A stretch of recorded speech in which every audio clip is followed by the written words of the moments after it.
What's going on, guys? William Barry here, coming at you with another video. Wait, what's going on here?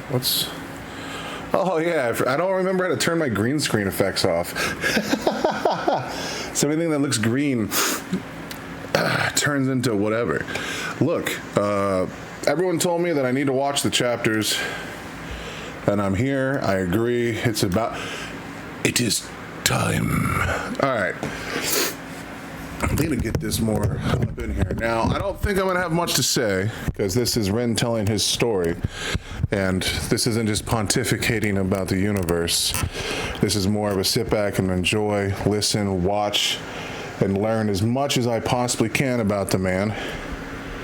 And we'll see what we got going on. But we're here for it. Make sure the sound is good, all that. Speed's normal, cool. Hello everyone. This is the first time I've done something like this before. I wanted to write it down because there's a lot and I didn't want to miss anything.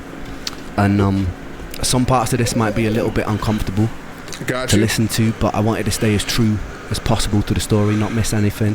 Okay. For the sake of people who might be going through something similar, or for the sake of people who don't but want to help understand a little bit more. Got you, daddy. Yeah. Hit me with it. I promise that everything in this story is 100% true.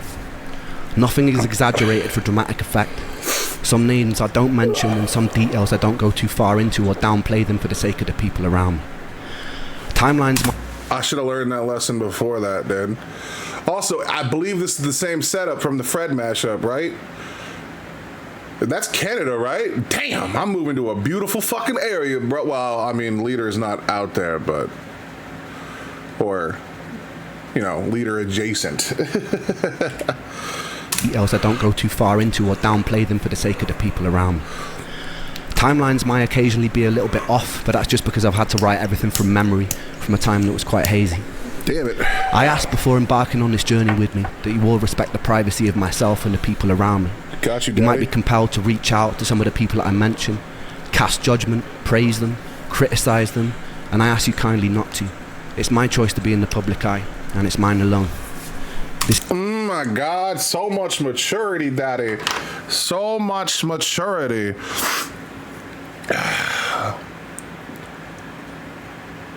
I will just say this briefly.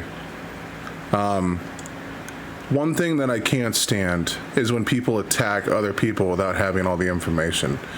When Donald Trump was running for office, the amount of people that went after his kid,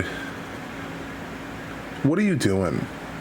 And then right after that, the amount of people that went after Tim Walz's kid, what are you doing? Disagree with the man, the politics, the person, and then argue their points, not the individual. Jesus Christ, what age do we live in?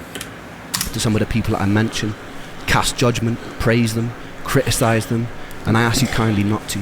It's my choice to be in the public eye, and it's mine alone. Facts. This is the first time my story is on the public record in a concise way. Being in the public eye is strange. The more that I give to you, the less that I get to keep for myself. I don't find the experience of sharing particularly enjoyable. I don't so much like the questions that follow. And I'm not a medical expert, so I don't like to be seen as somebody with all the answers. My God, so much respect. But, I mean, when you become an artist and you share yourself, you do lose so much of that privacy.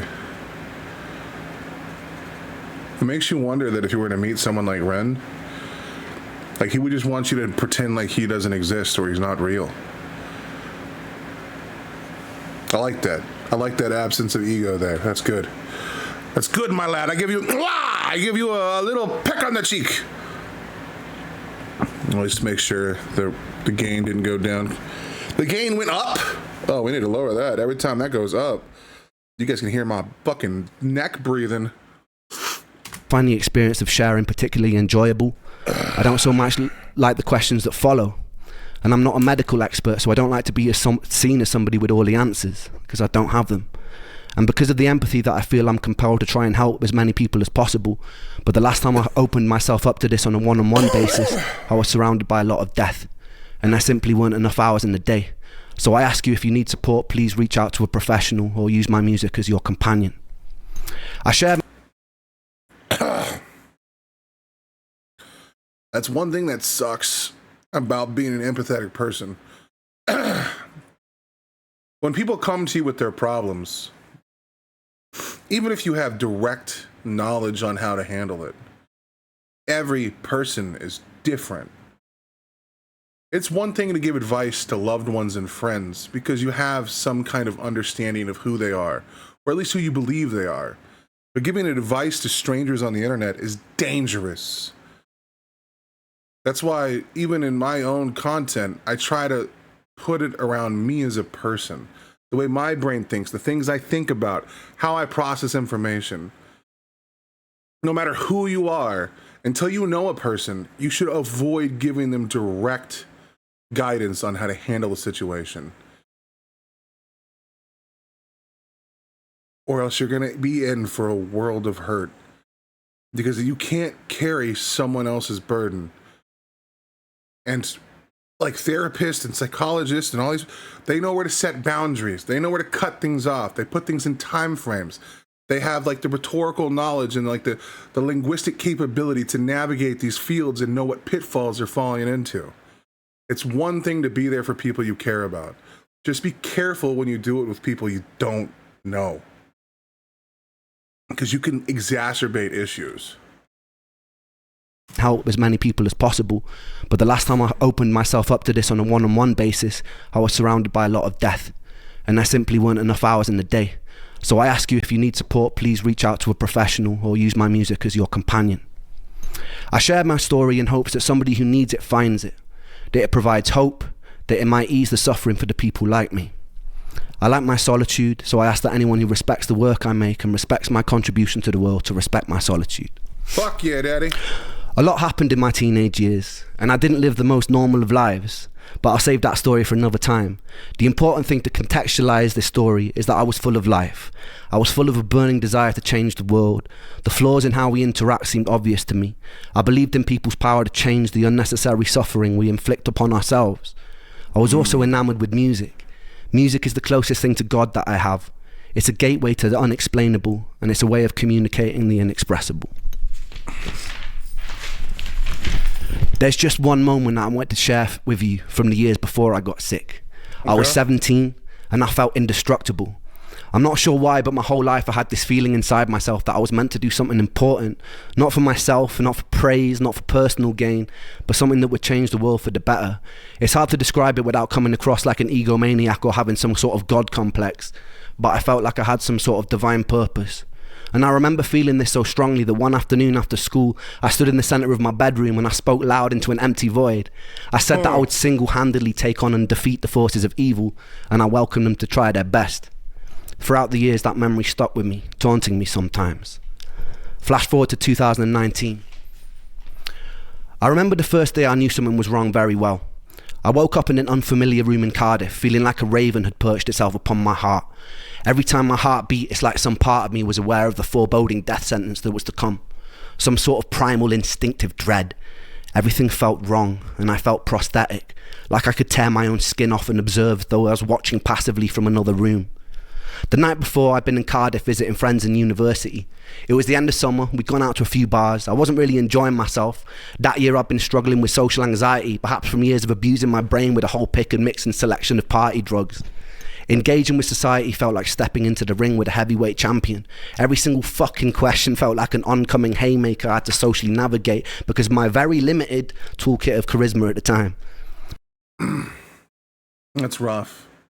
So I like that he referenced High Ren. That's really cool. You have to be very careful when you tell the universe to bring it on. Because it will. And the universe does not give a fuck about how you feel as a person.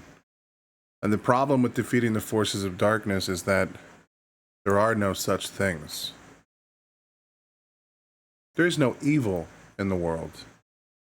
There is just mankind on the other side of their coin. And we should call out those terrible things when they happen. But just remember that even though many of you are the most beautiful people and kindest people I've ever talked about, or not talked about, but talked to, you too, myself no different, is capable of some of the greatest evil to ever exist. We just need justification and means and cause. And you'd be surprised about what dark shit you're capable of. And also, unfortunately, I've never got to experience too much of what Ren's saying. One, learning to be a YouTuber and a content creator that I've been doing for 12 years, and I go watch other streams and listen to lessons and stuff like that about how to grow an audience. One of the things I learned really early on, because I had a bunch of buddies that wanted to stream, and then they were like, hey, come watch my content, and I couldn't. It was boring as fuck. And the reason it was so boring is because while they're streaming, they're just sitting there. They see the view counter go up. Hey man, what's going on? Thanks for stopping by my channel. My name is, and then the view counter go to 0, and they're like, what the fuck? Like, dude, if you ever want to be a streamer, if you ever want to make content on a regular basis, you have to be able to continue a conversation with an empty room. You have to talk as if someone's already there. If someone comes in and they see you just sitting there blankly at the screen and it takes it 15 to 20 to 30 seconds to catch up, there's a huge chance they're going to pass you by. They're going to click on, you got 10 to 15 seconds before they click off. And if you're just, oh, hey, man, they're gone before you even start talking. They don't even get to hear your story. So if you're getting into streaming, one thing you have to do is pretend like someone's watching. Like, as soon as you sit down, hey, chat, what's going on today? Hey, what we're going to be doing today is we're going to be watching Chapter 1 by Ren, where we're going to hear his life story. No one's watching, but you have to keep doing it. And then, you just keep going, and, you have to act as if someone's there. It makes you crazy. But by doing that, it made me better with selling and talking with customers. Because now I don't give a shit if the other person on the other side has a retort or has something to say. If I have something to say, I'm going to get it out. That's streaming. You just have to get it out. You have to start talking. By being active and moving and having energy, other people around you absorb that energy and it pulls them in. It interests them in what you're doing. So by learning that relatively early, I got to avoid a lot of the social anxiety pitfalls. But I will tell you, outside of that, I am a man that can do absolutely nothing with another person. I don't have to say a word for 6 months. And I would be okay. I enjoy my solitude too. Using my brain with a whole pick and mix and selection of party drugs. Engaging with society felt like stepping into the ring with a heavyweight champion. Every single fucking question felt like an oncoming haymaker I had to socially navigate because of my very limited toolkit of charisma at the time. I don't know why I cared about being liked so much, but the more I cared, the less equipped I became to have a simple human conversation. Facts. I used to deal with this by getting fucking hammered. That night was no exception. I got smashed, lost my phone, and woke up in a strange apartment. In the bed opposite mine was a snoring rugby player and his girlfriend. Damn, bro. So you woke up with 2 honeys? Motherfucker said he had no charisma. Bro, I've had people call me a Riz master, which I don't get. I have no charisma. I don't know how to sell a thing in my life. Like, if you say, sell me this apple, I'll be like, bro, it's a fucking apple. No one's gonna eat that shit. You can have the apple. Like, what the fuck? I don't have charisma. Charisma are people that can do things that they don't want to do. If you talk to me about a topic I really like, bro, we're gonna have some fun conversations. But I never had enough charisma to pull 2 honeys with no problem. The only time I ever got so lucky in high school was when I was dating a girl that would pull another chick, and they'd be more interested in each other than me. I'm not gonna lie, dude. I miss high school Will Berry. Dare I say, back when I thought I was gonna be the next big rock and roll legend. I had the confidence of a god. I thought I was gonna do no wrong. And look at me now. About to be homeless. Knocking on like 420 pounds. Haven't seen my dick in 3 years. You know what I'm saying? Like, you know, I was so right. I did the same thing Rin did, but in reverse. I got on in that room at like 15 and 17 and I said, world, stand aside. You're my bitch. And they were like, nah, man. You're going to fall in love with some shitty people. Your friends are going to betray you at every possible turn. And you're going to give up your career to help someone else out that isn't going to return the favor. Good job, kid. You're gonna prioritize white collar job or blue collar jobs because you thought they were hardcore working men instead of going to the school that your dad wanted you to go to. Good job, dipshit. You're gonna have a career that makes you $300,000 a year, and you're gonna give it up for a woman who is a waitress. That when you had a job after that only paid $9 an hour, you didn't stick around very long. Good job, kid.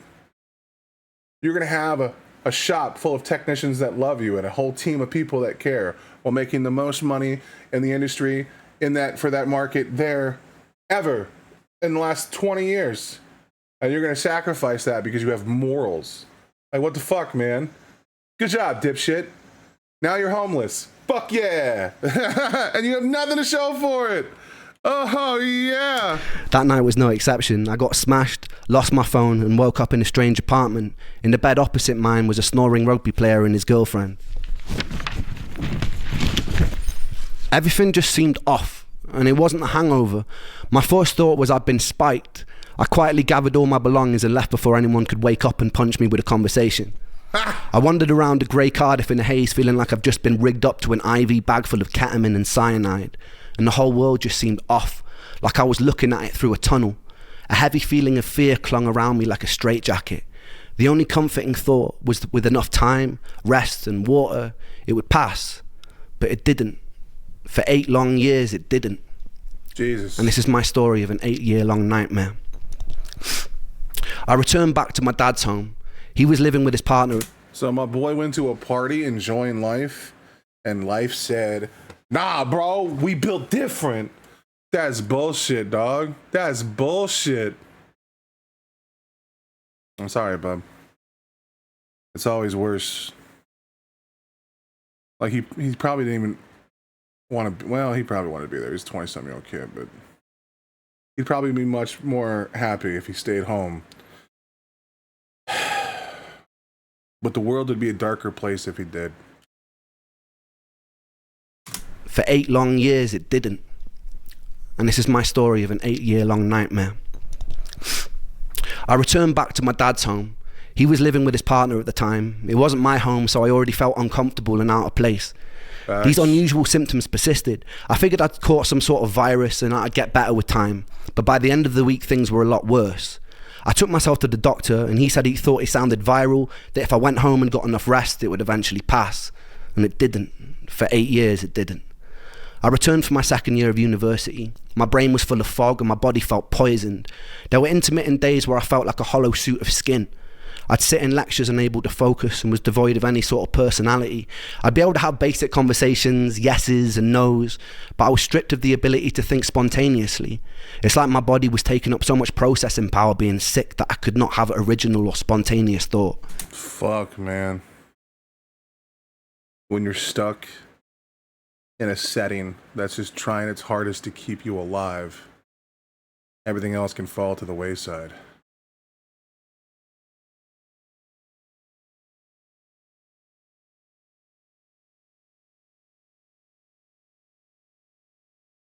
Yeses and nos, but I was stripped of the ability to think spontaneously. It's like my body was taking up so much processing power being sick that I could not have original or spontaneous thought. The most peculiar thing about this was there was a me that was aware that this was all happening and was observing it from outside of myself, locked out, screaming silently, banging on the walls of my mind to be let in, and never successfully. And nonetheless, there I was, like a ghost haunting myself. My usual routine was getting home, running a shower and curling up into a ball to cry underneath the running water, not understanding what was going on. I brought myself to the doctors numerous times during this period. So the first time, look, this is going to sound way crazy, and you're going to be like, Will, this doesn't make any sense. The first time I ever smoked weed, I ended up getting high for felt like 3 days. Like, by the second day, I was crying, rocking back and forth, just wishing I was sober. And then by the third day, like at midnight, I woke up and the world felt normal again. That was just being high, dog. And I broke down in tears in a day of that different, conscious, constant feeling of difference. The same thing happened 5 years later when I was like 26, working at TA in Pomona, California. And a guy brought me a weed brownie. And he told me to not eat the whole thing. And I was like, well, I'm a big fat fuck. I could eat the whole thing. Like it was alcohol. And that shit hit me like a fucking thunderstorm. I was high for 4 days. One day into it, I was crying my eyes out, wishing I was dead. And that was just weed. Like I was in a full-blown panic attack. If I ate something, I felt it reverb in my chest, and it would echo to my heart, and then my chest would start hurting, and I was having panic attacks and freaking the fuck out. That was in the first couple hours that started happening. By the first day, I wanted to die. That's one day of just being extremely high in a stressed out situation. Could you imagine suffering through what Ren was for years, months, days?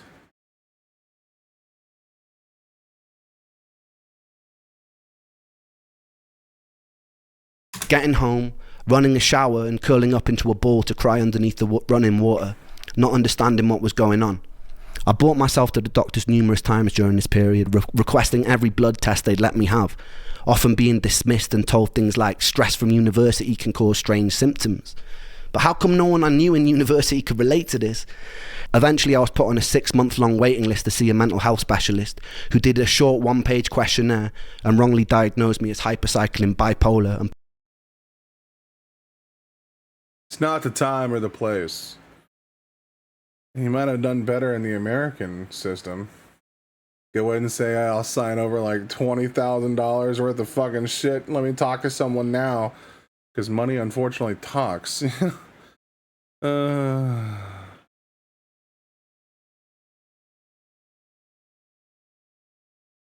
it's hard, too, because it's hard to blame the doctors. Because statistically speaking, what they're saying is true. But this time it wasn't. And it had real consequences. Could relate to this. Eventually I was put on a 6-month-long waiting list to see a mental health specialist who did a short 1-page questionnaire and wrongly diagnosed me as hypercycling bipolar and put me on a course of citalopram. After a few weeks it stole my ability to sleep. I was told to stick it out and it would level out and eventually I'd feel more like myself. I stuck it out and I got worse and I put... Oh, so he got super sick from the misdiagnosis.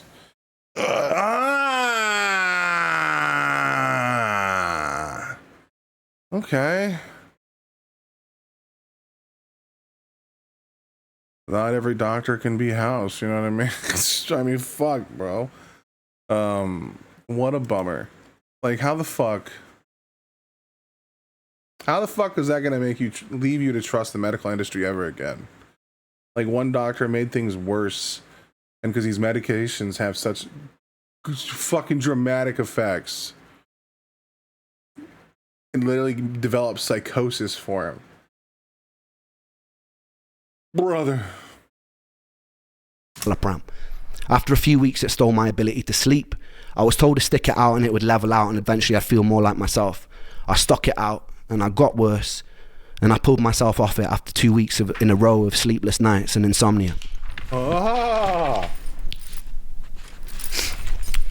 There's something pretty peculiar about being told you're in some sort of spectrum of madness. Even if you suspect that you're mad, your diagnosis finds a way to claw itself into your identity even if it doesn't belong to you. Ever since I was a child, I'd always be asking what and why and how things worked. I couldn't really accept things as they were without knowing how. I carried into my adult years, and so as the bipolar hammer crashed and sentenced itself into my reality, I began searching online for behaviours associated with it, people's first-hand experiences, what it felt like to be manic. In these earlier days of my illness, the symptoms... I got you covered, bro. Welcome to my darkness. Unfortunately, it's the wrong one for you, and it would have been way better to have that than Lyme disease.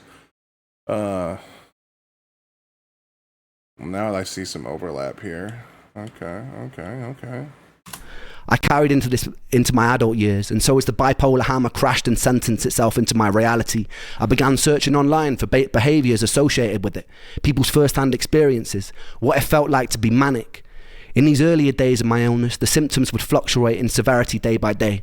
Some days I'd be in a thick, tired fog, and other days they'd be more merciful. I began to associate the days of not suffering as mania and would act more erratically on the days that my symptoms were less bothersome. I did things like climbing out of windows of a 6-story student accommodation or get so drunk I'd wake up outside of the university campus lawn. Hold on, man. We just call those good times. Ren, don't be throwing shade at us. Come on, man. Those are just good times. Student accommodation or get so drunk I'd wake up outside of the university campus lawn. But it wasn't mania. I just wasn't hurting. I spent one day a week with my therapist, who was teaching me cognitive behavioural therapy. The issue was, mentally reframing unexplainable symptoms caused a lot of cognitive dissonance for me. I was told my anxiety or depression was causing my symptoms, but in reality it was my symptoms which were making me anxious and depressed. So I was in some sort of inescapable bind. I'd devotedly work on my mental health, following every new tool for coping to the letter, only to have my symptoms get worse, which made me frustrated, raise the intensity of my treatment, only to get even more frustrated as my body seemed to deteriorate. Goddamn. After 6 months, I told my mum I'd happily saw off my own leg with a blunt knife if it meant my symptoms would vanish, and I meant it. I told her if I had to live with this strange feeling for one more year, I'd kill myself, and I meant that too. But something happened that winter which showed me firsthand the horrors and the fallout from suicide. I met Joe when I was 9 years old. I remember the first time clearly. I was standing in his living room when he turned to me and he was like, "Watch this." Then he proceeded to climb on top of his sofa and did a front flip onto a stone living room floor. Fucking eagle, bro. My man is a legend. We call that the double mount paramount, all right? That's not an easy one to pull up, dude. I'm just saying. Respect to Joe. I remember the first time clearly. I was standing in his living room when he turned to me and he was like, "Watch this." Then he proceeded to climb on top of his sofa and did a front flip onto a stone living room floor. He landed on his back and lay motionless for a few seconds before grinning, getting up, and then doing it all over again. Man. We grew up terrorising the streets of the small village we grew up in, playing knock door run or breaking into people's gardens to play on their trampolines. We stayed friends throughout high school, going through various phases together. Joe was comedian of the group. I remember countless mornings after messy all-nighters, Joe would be cracking and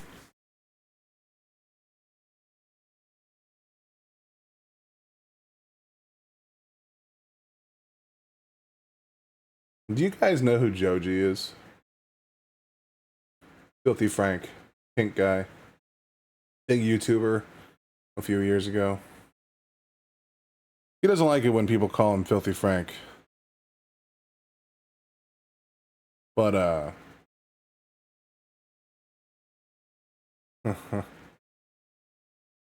the funniest people in your lives are that way because typically of pain. And they use humor as a means to deflect whatever the world really brings. It's a coping mechanism. If they can make everyone else happy, maybe they'd feel happy too. I say all that to say, if you have a comedian in your life, you might want to check in on him a little more than the others.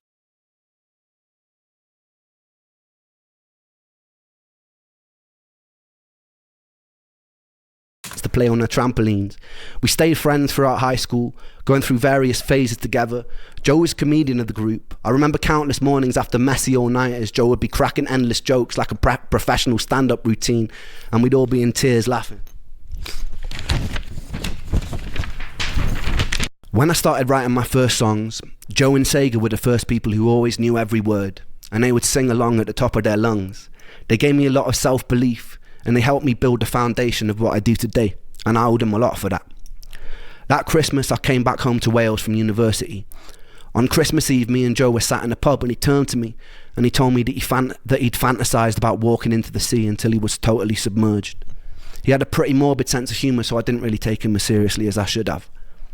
2 days later, it's 3 a.m, and I get a phone call. It's my friend Ella. She tells me that Joe is on the bridge by my house. He was drunk, he'd called her up, and he told her he was going to jump. I was still half asleep. I fumbled, pulling on whatever clothes I could that were near, and I walked out of the front door, and the winter air stung my face and it woke me up. Adrenaline kicked in, and I started sprinting towards the bridge. It was about a 5-minute walk, a 2.5-minute sprint. As I was running, I dialed Joe's number, and I get a busy tone, and I felt relief because it meant he was still alive. I kept hitting redial as I ran, and as I got about halfway to the bridge, the busy tone changes. I get an automated voice note saying the number's out of service, and my heart sunk.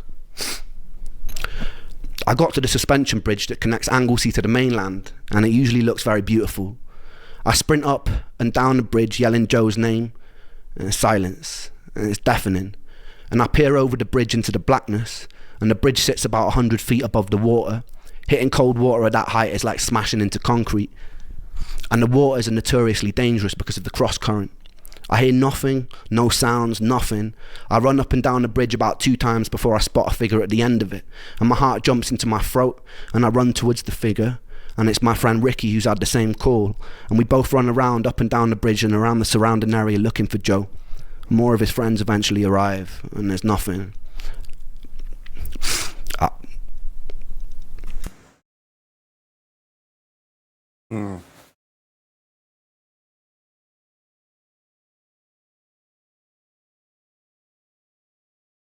There's always a silver lining. At least he had people show up.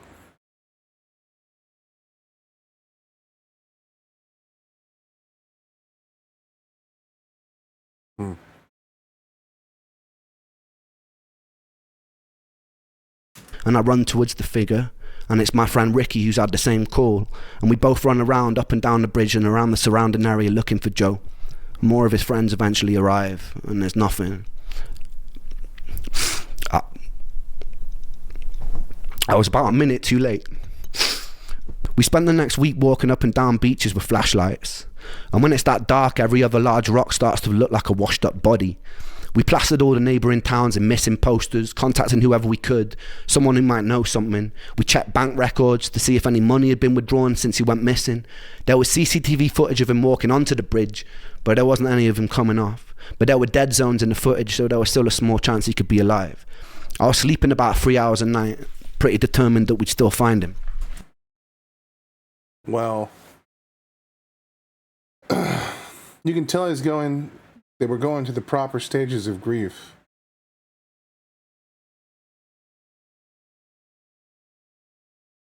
But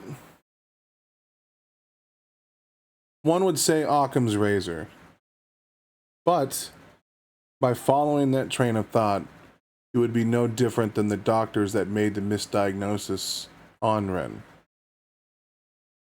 The problem with Occam razors is that it's not always the easiest solution, or most likely solution. Ren is an example of that. So it's a good thing they held on to hope. It just means it's going to hurt worse when they find out the truth. But there wasn't any of him coming off. But there were dead zones in the footage, so there was still a small chance he could be alive. I was sleeping about 3 hours a night, pretty determined that we'd still find him. For about 10 days we had nothing, and then suddenly a call comes through while we're all at my friend Miles's house having food. It's the police. A body had been found in the water by the bridge. We piled into my friend's car. I remember being in the back seat in floods of tears, repetitively punching the back of the passenger seat as we drove to the scene. As we pull up, I saw a lifeless body being zipped up into a green bag near a parked ambulance. Its skin was bloated by the seawater, and it wasn't Joe. Someone else decided to jump that day. Joe was never found. It's difficult to truly let go when you can't say goodbye. For months following, I held on to this fantasy that we'd get a call that he'd run away to some European town, and he was happy and he was healthy. but that call never came. The time during his inquest was also around the time I was struggling with the side effects of a new antidepressant.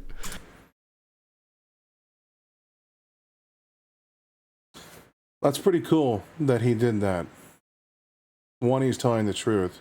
But two, he also gave a shout out to someone that else might have potentially suffering that day under a similar fate.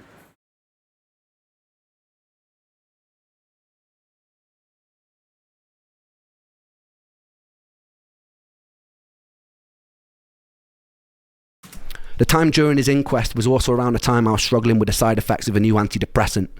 I remember sitting in the courtroom feeling like I was listening to the whole thing deep underwater. The judge felt the circumstances surrounding Joe's death didn't mean the judge felt that the circumstances surrounding Joe's death meant that the verdict was left open. It kind of stung even more to not have an official ruling of suicide. Yep. I remember going to visit his mum not long after and witnessing the aftermath of a mother grieving for her baby boy. The silence of his father, the tears of his mother. I decided that day that I'd have to wait until my illness killed me because I couldn't do it by choice. I couldn't put my family through that.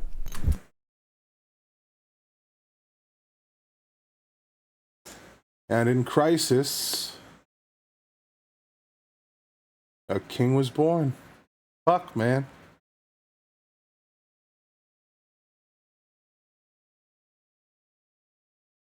It's in that fucked up shit where you discover true, unwavering resolve.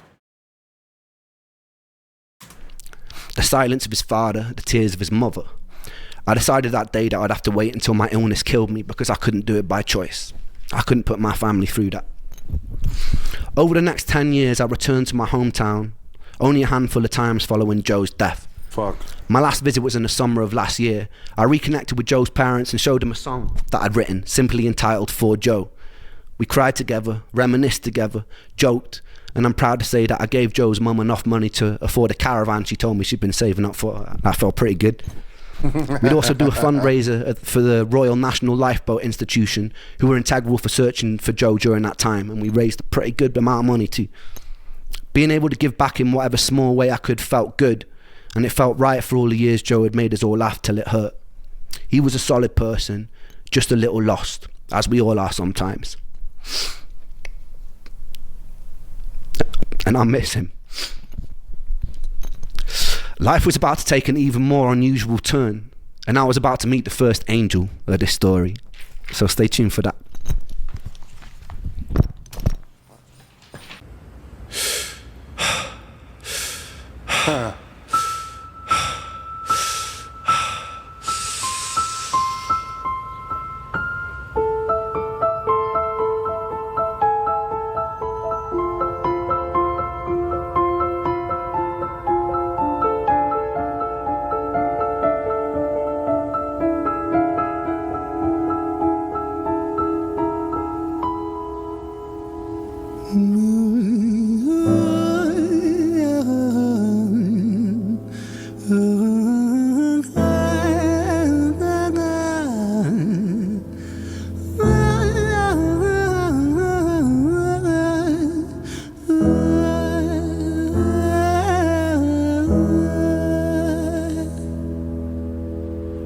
It's hard to take off from the ground when your wings are cut. Your stomach burns when you're drinking from an empty cup.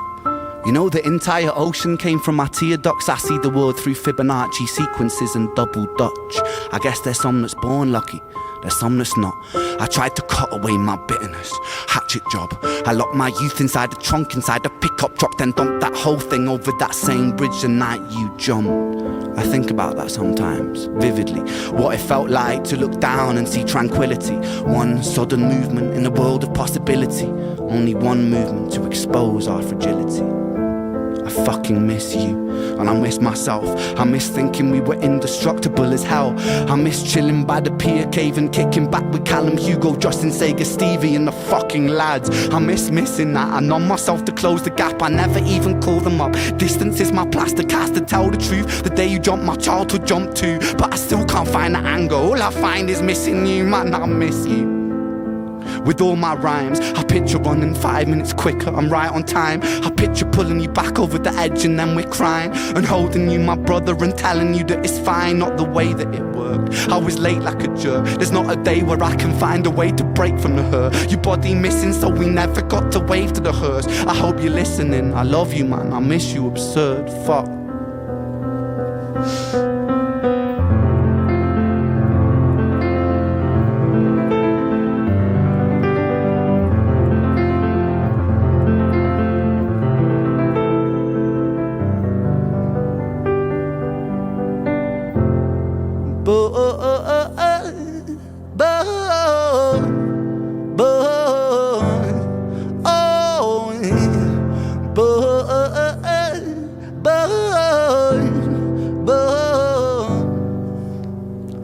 Another domino, it falls. Across the way another's born. How you're supposed to raise a child and give it courage from a storm. In a world that is confusing, contradictions pave our flaws. Some will say we're only human, others judge us for our flaws. Some get born in sheets of satin, some get by in tattered clothes. Some will die before they live, that's just how the story goes. But for those of us still with us, who reside inside our hearts, tell them proudly how you feel. And for those of us who aren't, freckled angels stand strong, freckled angels live on, freckled angels climb higher, freckled angels still inspire, freckled angels won't forget you, teach me to live my life better. 13 years and still I miss you, now my wings are missing feather.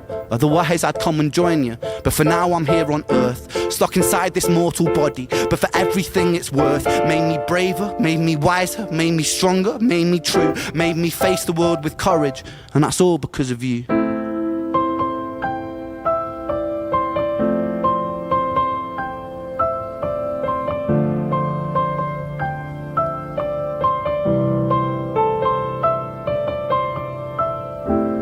Freckled angels laugh the hardest, and their hearts, they are the largest. With their wings, they fly the farthest.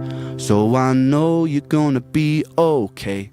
Freckled angels live the longest, and their minds, they are the strongest. Oh, their friends, they are the fondest. So I know you're gonna be okay.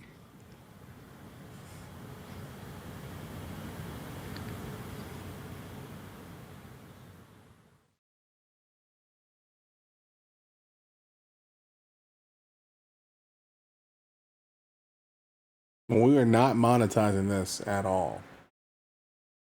There is no way to do that.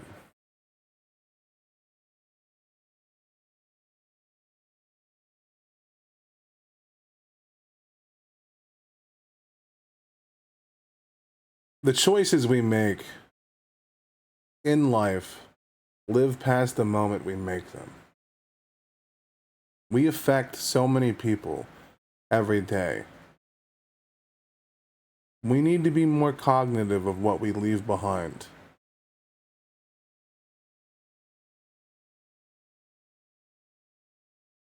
Joe has helped so many people through his sacrifice. But I guarantee you that Ren would trade it all to have him back.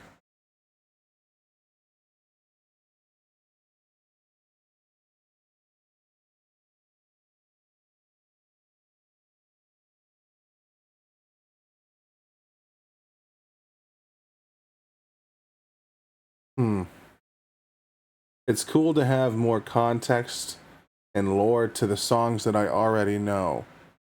But I think it's going to be in my best interest to listen to the songs and react to them before I know Ren's story to those songs. So I'm going to reach out to Kia, who's been helping me with the list and tracking down videos and stuff, and find out exactly what songs are in these videos so I can react to them before Ren informs me of what they mean, to see if I can keep the same idea going through and that Ren relays it effectively, because I believe that he does for the most part. And then I want to hear Ren's version of why the thing exists, and see how much more that information can highlight new lines and new points that are initially left to the wayside to me because I don't know the lore. I'm glad I watched this. I learned a lot about Ren, about how he got what he got, why things started negatively for him in the way that it did, the failures of the medical system, and Ren's story needs to be told. That's why I like to read all the comments. I'm falling behind on them, I'm not gonna lie, but I like to hear your guys' stories. Even if I can't give you the advice you need to solve your problems, and you really should be careful listening to the advice I give if I give any. But knowing that someone heard your story can be everything. Thank you, Ren, and thank you, all of you.